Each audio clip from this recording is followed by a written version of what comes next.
ओम शांति। आज 12 जून 2021 के मधुर महावाक्य है और आज की मुरली का गीत बजा है, बड़ा खुशनसीब हूँ। तो उसी पर बाबा हम बच्चों को नशा चढ़ाते हैं कि बच्चे तुम्हारे जैसा खुशनसीब और कोई नहीं। क्यों? क्योंकि इस समय तुम बाप के सन्मुख बैठ हर बात सुनते हो, बाप से बेहद का अविनाशी वर्षा लेते हो और बाप, टीचर, सतगुरु तीनों रूप से हम बच्चों को पालना कर रहे हैं, वरदान दे रहे हैं, वर्षा दे रहे हैं। तो इसीलिए बाबा कहे तुम इतने खुश नसीब हो, तभी तो तुम अपना सब कुछ उस ईश्वर पर स्वाहा करते हो, बलिहार जाते हो। अर्थात तुम अपनी टिकट रिजर्व करा देते हो एयर कंडीशन में। तो इसीलिए बाबा कहे तुम्हारे जैसा खुशनसीब और कोई नहीं है। सुनते हैं बाबा के मधुर महावाक्य। आज की बाबा की मुरली छोटी है, परंतु मातेश्वरी जी के अनमोल महावाक्य भी फिर बाद में सुनते हैं। तो बाबा कहे, ओम शांति। मीठे बच्चे, सूर्यवंशी राज्य पद लेने के लिए अपना सब कुछ बाप पर स्वाहा करो। सूर्यवंशी राज्य पद अर्थात एयर कंडीशन टिकट। प्रश्न है, इस दुनिया में तो तुम बच्चों से अधिक खुशनसीब कोई भी नहीं। कैसे? तुम इस दुनिया में तुम बच्चों से अधिक खुशनसीब कोई भी नहीं। कैसे? उत्तर है, तुम बच्चों के सन्मुख बेहद का बाप है। उनसे तुम्हें बेहद का वर्षा मिल रहा है। तुम इस समय बेहद बाप, टीचर और सतगुरु के बनकर उससे बेहद की प्राप्ति करते हो। दुनिया वाले तो उसे जानते भी नहीं, तो तुम्हारे जैसा खुशनसीब हो कैसे सकते। आज की मुरली का गीत है, बड़ा खुशनसीब है। ओम शांति। ब्राह्मण कुलभूषण बच्चे जानते हैं कि अभी हम ब्राह्मण संप्रदाय के हैं, फिर दैवी संप्रदाय बनेंगे। बच्चों को बाप बैठ समझाते हैं, जबकि बेहद का बाप सन्मुख है और उससे बेहद का वर्षा मिल रहा है। बाकी और क्या चाहिए। भक्ति मार्ग कब से चलता है यह कोई को पता नहीं है।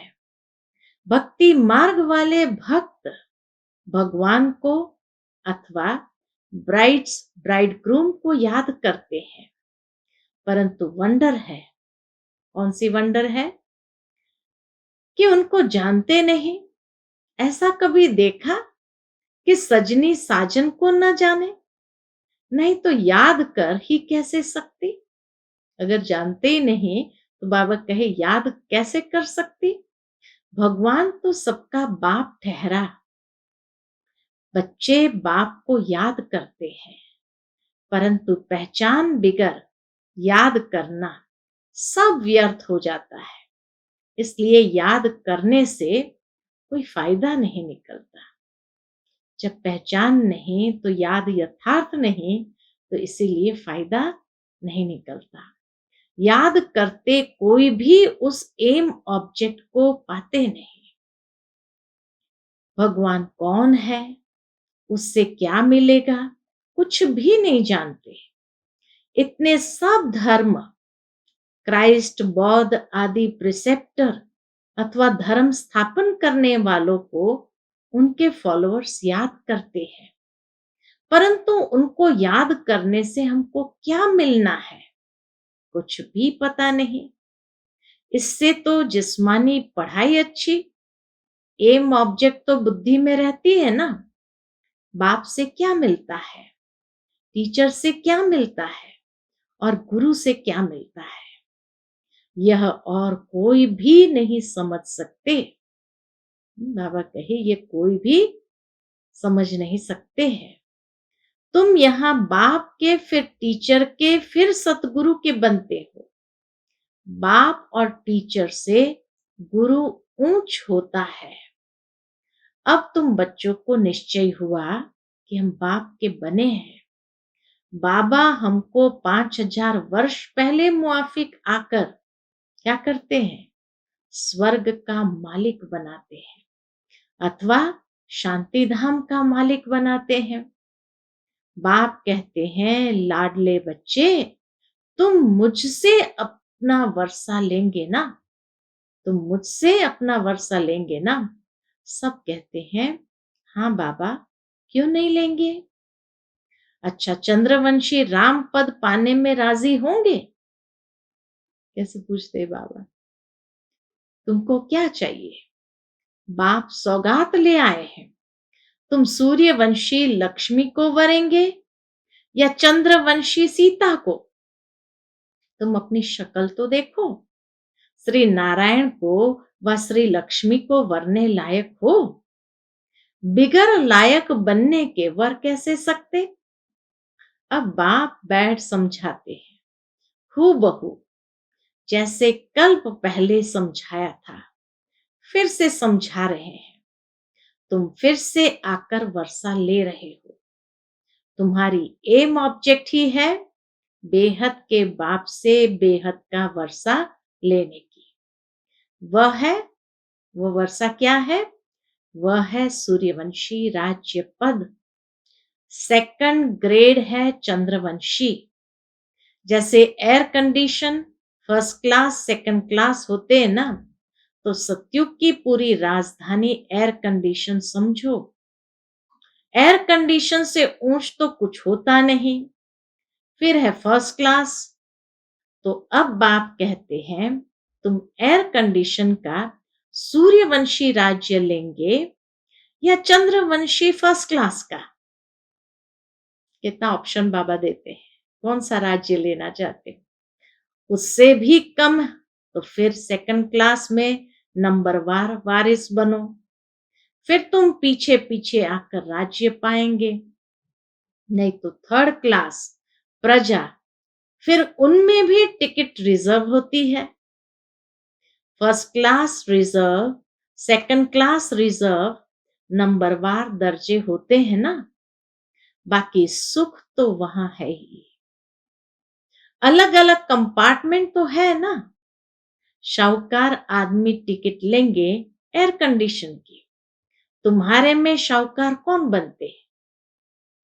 बाबा कहे, तुम्हारे में शाहूकार कौन बनते हैं? जो सब कुछ बाप को दे देते हैं। बाबा, ये सब कुछ आपका है। भारत में ही महिमा गाई हुई है। सौदागर, रत्नागर, जादूगर, यह महिमा है बाप की, न कि कृष्ण की। कृष्ण ने तो वर्षा लिया, सतयुग में प्रारब्ध पाई, वह भी बाबा का बना। वह भी बाबा का बना। प्रारब्ध कहां से तो पाई होगी ना। कृष्ण ने प्रारब्ध कहां से तो पाई होगी ना।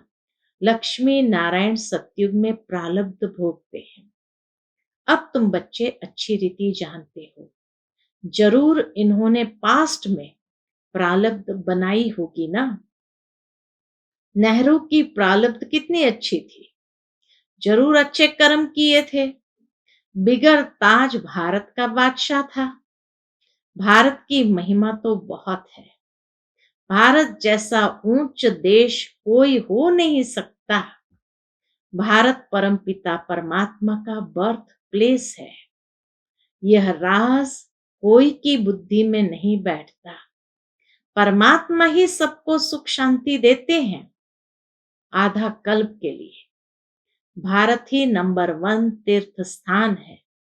परंतु ड्रामा अनुसार एक बाप को भूलने से सृष्टि की हालत कैसी हो गई है। इसलिए शिव बाबा फिर से आते हैं। निमित्त तो कोई बनते हैं ना।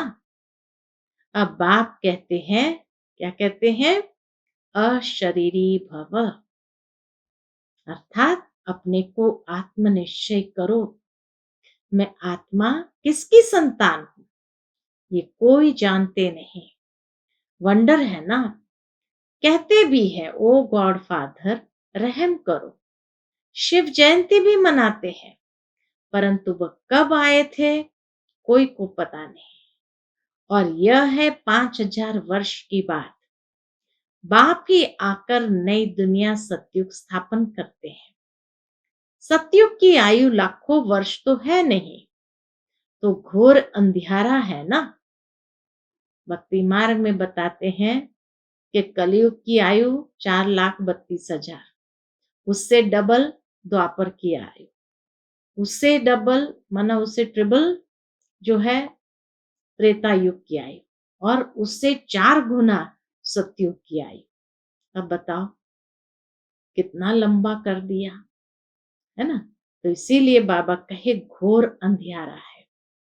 गीता का उपदेश कितने आकर सुनते हैं, परंतु न पढ़ाने वाले न पढ़ने वाले कुछ समझते हैं। बाप कितना सहज कर समझाते हैं। सिर्फ बाप को याद करो, गृहस्थ व्यवहार में रहते कमल फूल समान बनो। विष्णु को ही सब अलंकार दिए हैं, शंख भी दिया है, फूल भी दिया है। वास्तव में देवताओं को थोड़ी दिया जाता है। ये कितनी गुह्य गंभीर बातें हैं, ये बातें कितनी गुह्य और गंभीर है ब्राह्मणों के अलंकार, परंतु ब्राह्मणों को कैसे देवे, क्योंकि संपूर्ण तो है नहीं। आज ब्राह्मण है, कल शूद्र बन पड़ते हैं। ब्रह्मा कुमार ही शूद्र कुमार बन पड़ते। माया देरी नहीं करती है। अगर कोई गफलत की, बाप की श्रीमत पर न चला, बुद्धि खराब हुई, माया अच्छी तरह चमाट मार मुंह फेर देती है। मनुष्य गुस्से में कहते हैं ना, थप्पड़ मार मुंह फेर दूंगा। दुनिया में गुस्से में आकर मनुष्य क्या कहते हैं, थप्पड़ मार मुंह फेर दूंगा। तो माया भी ऐसी है, माया कहती नहीं है लेकिन मारती है सीधा। बाप को भूले और माया 1 सेकंड में थप्पड़ मार मुंह फेर देती है। 1 सेकंड में जीवन मुक्ति पाते हैं, माया सेकंड में जीवन मुक्ति खत्म कर देती है। कितने अच्छे अच्छे बच्चों को माया पकड़ लेती है। देखती है कहां गफलत में है तो झट थप्पड़ लगा देती है। बाप तो आकर पुरानी दुनिया से मुंह फिराते हैं। लौकिक बाप कोई गरीब होता है, पुरानी झोपड़ी में रहते हैं, फिर नया बनाते हैं, तो बच्चों की बुद्धि में बैठ जाता है, बस अब नया मकान तैयार होगा, हम जाकर बैठेंगे, ये पुराना तोड़ देंगे। अब बाप ने तुम्हारे लिए हथेली पर बहिष्ठ अथवा वैकुंठ लाया है। कहते हैं लाडले बच्चे आत्माओं से बात करते हैं। इन आंखों द्वारा तुम बच्चों को देख रहे हैं। बाप समझाते हैं मैं भी ड्रामा के वश हूं। ऐसे नहीं ड्रामा के बिगर कुछ कर सकता हूं। ड्रामा के बिगर बाबा भी कुछ नहीं कर सकते। नहीं, बच्चे बीमार पड़ते हैं, ऐसे नहीं मैं ठीक कर दूंगा, ऑपरेशन करने से छुड़ा दूंगा। नहीं, कर्म भोग तो सबको भोगना ही है। तुम्हारे ऊपर तो बोझा बहुत है, क्योंकि तुम सबसे पुराने हो। सतो प्रधान से एकदम तमो प्रधान बने हो। अब तुम बच्चों को बाप मिला है तो बाप से वर्षा लेना चाहिए। तुम जानते हो कल्प कल्प ड्रामा अनुसार हम बाप से वर्षा लेते हैं। जो सूर्यवंशी चंद्रवंशी घराने के होंगे वह अवश्य आएंगे। जो देवता थे फिर शूद्र बन गए हैं, फिर वही ब्राह्मण बन दैवी संप्रदाय बनेंगे। यह बातें बाप बिगर कोई समझा न सके। बाप को तुम बच्चे कितने मीठे लगते हो। कितना प्यार आता है बाबा को बच्चों पर। बाप को तुम बच्चे कितने मीठे लगते हो। कहते हैं तुम वही कल्प पहले वाले मेरे बच्चे हो। मैं कल्प कल्प तुमको आकर पढ़ाता हूं। कितनी वंडरफुल बातें हैं। निराकार भगवान वाच, शरीर से वाच करेंगे ना, तो शरीर तो चाहिए बाबा को। शरीर अलग हो जाता तो आत्मा वाच नहीं कर सकती, आत्मा डिटैच हो जाती है। अब आप कहते हैं अशरीरी भव, ऐसे नहीं कि प्राणायाम आदि चढ़ाना है, नहीं, समझना है मैं आत्मा अविनाशी हूं, मेरी आत्मा में 84 जन्मों का पाठ भरा हुआ है। बाप खुद कहते हैं मेरी आत्मा की जो एक्ट करती है वह सब पाठ भरा हुआ है। भक्ति मार्ग में वहां पाठ चलता है, फिर ज्ञान मार्ग में यहां आकर ज्ञान देता हूं। भक्ति मार्ग वालों को ज्ञान का पता ही नहीं है। कोई ने शराब पिया नहीं तो टेस्ट का कैसे पता हो। बाबा कहे कोई ने शराब पिया नहीं तो टेस्ट का कैसे पता हो। ज्ञान भी जब लेवे तब पता पड़े, ज्ञान का भी टेस्ट करना होता है ना, तब पता पड़े। ज्ञान से सदगति होती है, तो जरूर ज्ञान सागर ही सदगति कर सकते हैं। बाप कहते हैं मैं सर्व का सदगति दाता हूं। सर्वोदय लीडर है ना, दुनिया में उस समय सर्वोदय लीडर निकले थे। कितने किस्म किस्म के हैं, वास्तव में तो सर्व पर दया करने वाला बाप है। बाप से कहते हैं हे भगवान रहम करो, तो सब पर रहम वो करते हैं। बाकी सब है हद के रहम करने वाले।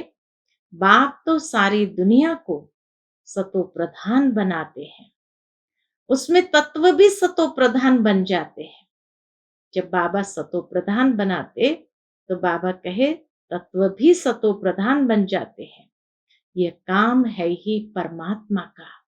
तो सर्वोदया का अर्थ कितना बड़ा है, एकदम सब पर दया कर लेते हैं। स्वर्ग की स्थापना में कोई भी दुखी नहीं होता है। वहां नंबर 1 फर्नीचर वैभव आदि मिलते हैं। दुख देने वाले जानवर मक्खी आदि कोई नहीं होती। वहां भी बड़े आदमी के घर में कितनी सफाई रहती है, कभी तुम मक्खी नहीं देखेंगे। दुनिया में भी कोई बड़े घर, बड़े आदमी के घर में जाएंगे, इतनी सफाई होती है, एक मक्खी भी नहीं देखेंगे। कोई मच्छर आदि घुस न सके। स्वर्ग में कोई की ताकत नहीं जो आ सके। इसी तरह स्वर्ग में न मक्खी होंगे न मच्छर होंगे। गंध करने वाली कोई चीज होती नहीं। नेचुरल फूलों आदि की खुशबू रहती है। तुमको सूक्ष्म वतन में बाबा शुभी रस पिलाते हैं। अब सूक्ष्म वतन में तो कुछ भी है नहीं, ये सब साक्षात्कार है। वैकुंठ में कितने अच्छे अच्छे फूल बगीचे आदि होते हैं, सूक्ष्म वतन में थोड़ी बगीचा रखा है। ये सब है साक्षात्कार। तो संदेशियों को बाबा साक्षात्कार कराते थे, शुभी रस पिलाते थे। यहां बैठे हुए तुम साक्षात्कार करते हो।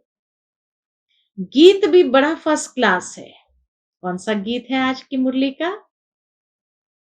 बड़ा खुश नसीब हूं, तुम जानते हो हमको बाप मिला है और क्या चाहिए। बेहद के बाप से बेहद का वर्षा लेते हैं, तो बाप को याद करना चाहिए। बाप की मत मशहूर है, श्रीमत से हम श्रेष्ठ ते श्रेष्ठ बनेंगे। बाकी है सबकी आसुरी मत, इसलिए वह जानते नहीं कि सतयुग में सदैव सुख था। दुनिया वाले कल्पना भी नहीं कर सकते हैं। लक्ष्मी नारायण का राज्य था। छोटेपन में वही राधे कृष्ण है, उनके चरित्र आदि कुछ है नहीं। बड़े होकर के लक्ष्मी नारायण बनते हैं तो राज्य पाते हैं।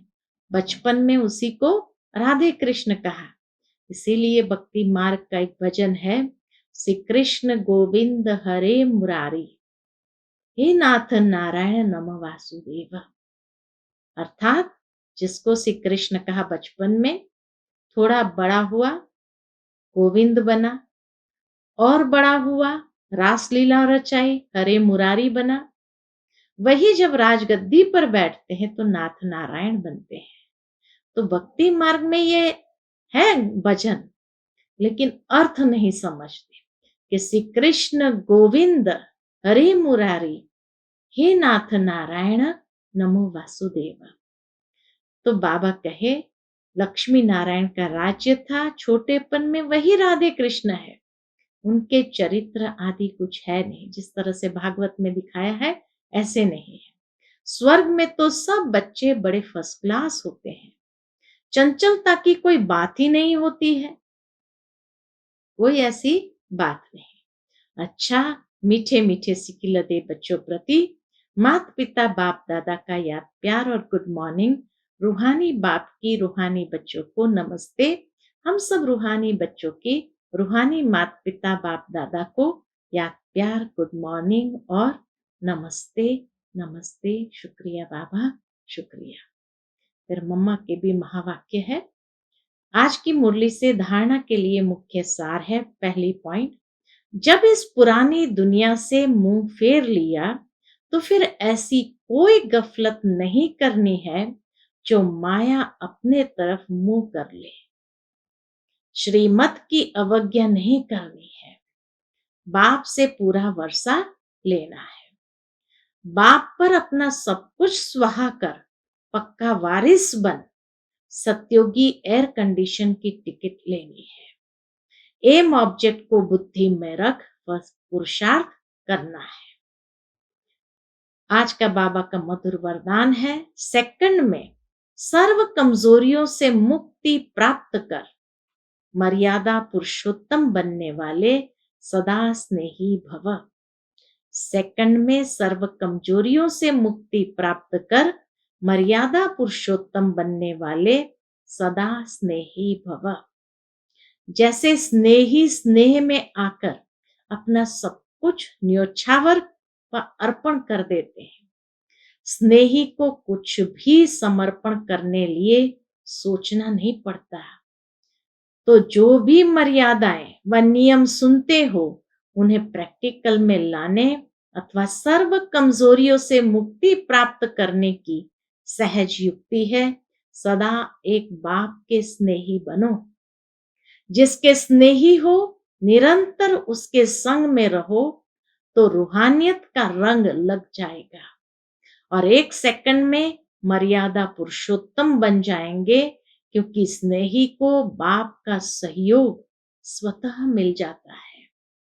आज का स्लोगन है, निश्चय का फाउंडेशन मजबूत है तो संपूर्णता तक पहुंचना निश्चित है। निश्चय का फाउंडेशन मजबूत है तो संपूर्णता तक पहुंचना निश्चित है। मातेश्वरी जी के अनमोल महावाक्य, मनुष्य लोक, देवलोक, भूत प्रेत की दुनिया का विस्तार। बहुत सुंदर तरीके से मम्मा ने ये तीनों लोक का विस्तार किया है, मनुष्य लोक, देवलोक या भूत प्रेत की दुनिया का विस्तार। बहुत मनुष्य प्रश्न करते हैं, यह जो अशुद्ध जीवात्माएं जिनको गोस्ट कहा जाता है, यह सच है या कल्पना है? मम्मा को भी किसी ने प्रश्न किया होगा, अथवा वहम है। उस पर आज स्पष्ट समझाया जाता है कि मनुष्य आत्मा जब विक्रम करती है, देखो कितनी सूक्ष्म बात मम्मा समझाती है कि मनुष्य आत्मा जब विक्रम करती है तो उनको अनेक प्रकार से सजाएं भोगनी अवश्य पड़ती है, और भोगना भी मनुष्य जन्म में है। वो भोगना भी कहाँ भोगनी पड़ती है? तो मम्मा कहे कि जैसे मनुष्य जब विक्रम करते हैं तो उनको अनेक प्रकार की सजाएं भोगनी अवश्य पड़ती है, और भोगनी भी मनुष्य जन्म में है, न कि जानवर पंछी और पशु योनि में। मनुष्य मनुष्य ही बनता है। मनुष्य आत्मा अलग है और जानवरों की आत्मा अलग है। मनुष्य कभी जानवर नहीं बनता और न जानवर कभी मनुष्य बन सकता है। उन्हों की दुनिया अपनी है। जानवरों की दुनिया अपनी है, मनुष्य आत्माओं की दुनिया अपनी है। ये मनुष्य आत्माओं की दुनिया अपनी है। दुख सुख भोगने की महसूसता मनुष्य में जास्ती है, न कि जानवरों में। जब हम शुद्ध कर्म करने से सुख भी मनुष्य तन में पाते हैं, तो दुख भी जरूर मनुष्य तन में ही आकर भोगना है। और यह ज्ञान सुनने की बुद्धि भी मनुष्य तन में ही रहती है, न कि जानवरों में। तो इस सृष्टि खेल में मुख्य पार्ट मनुष्य का है। ये जानवर पंछी आदि तो जैसे सृष्टि ड्रामा की शोभा है। सारे कल्प के अंदर सतयुग आदि से कलयुग के अंत तक मनुष्य आत्मा के 84 जन्म है। बाकी यह 84 लाख तो जानवर पंछी आदि की वैरायटी हो सकती है, इतनी योनियां जरूर हो सकती है, लेकिन मनुष्य आत्मा इन सब योनियों में से नहीं गुजरता। अब यह सब राज परमात्मा बिगर कोई नहीं समझा सकता। आत्माओं का निवास स्थान है ब्रह्म तत्व, अर्थात निराकारी दुनिया। बाकी इन जानवरों की आत्माएं ब्रह्म तत्व में नहीं जा सकती। वह इस आकाश तत्व के अंदर ही पाठ बजाती है। उन्हों का भी मर्ज इमर्ज का और सतो रजो तमो में आने का पार्ट होता है। इसलिए हमें प्रकृति में बहुत विस्तार में न जाकर पहले अपनी आत्मा का कल्याण करे, अर्थात मन मना भव। अब आते हैं मनुष्य आत्मा पर। तो जो आत्माएं अशुद्ध कर्म करने से विकर्म बनाती है, वो अपने अशुद्ध संस्कार अनुसार जन्म मरण के चक्कर में आए, आदि मध्य अंत अर्थात मरने के समय अपने किए हुए विकर्मों का साक्षात्कार पाए, सूक्ष्म में सजा भोगती है। इस थोड़े समय में अनेक जन्म का दुख महसूस होता है। इस थोड़े समय में अनेक जन्मों का दुख महसूस होता है। फिर शरीर छोड़ जाकर गर्भ जेल में दुख भोगती है और फिर संस्कार अनुसार ऐसे माता पिता के पास जन्म ले, वहां भी अपने जीवन में सुख दुख भोगती है। इसको कहा जाता है आदि मध्य अंत। परंतु कोई आत्मा शरीर न धारण कर आकारी रूप में इस आकाश तत्व के अंदर गोष्ठ बन भटकती रहती है। यह भी एक सजा है, अर्थात भोगना है। उस अशुद्ध जीवात्मा के साथ किसी का हिसाब किताब होता है, तो वो उनमें प्रवेश कर उनको दुख देती है, अर्थात हिसाब किताब चुकतू कर फिर जाकर अपना शरीर धारण करती है। कोई जीवात्मा तो जिसमें प्रवेश करती है, उनको बहुत मारती भी है, बहुत कष्ट देती है, परंतु यह सब हिसाब किताब के अंदर भोगना का प्रकार है।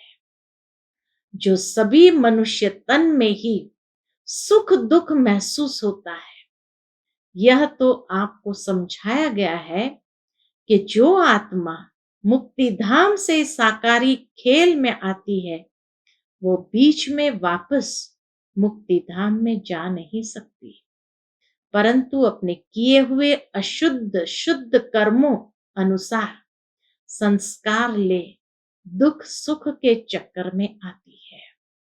सभी आत्माओं का पुनर्जन्म होता है, सिर्फ एक परमात्मा का नहीं होता, बाकी सबका होता है। अच्छा, ओम शांति।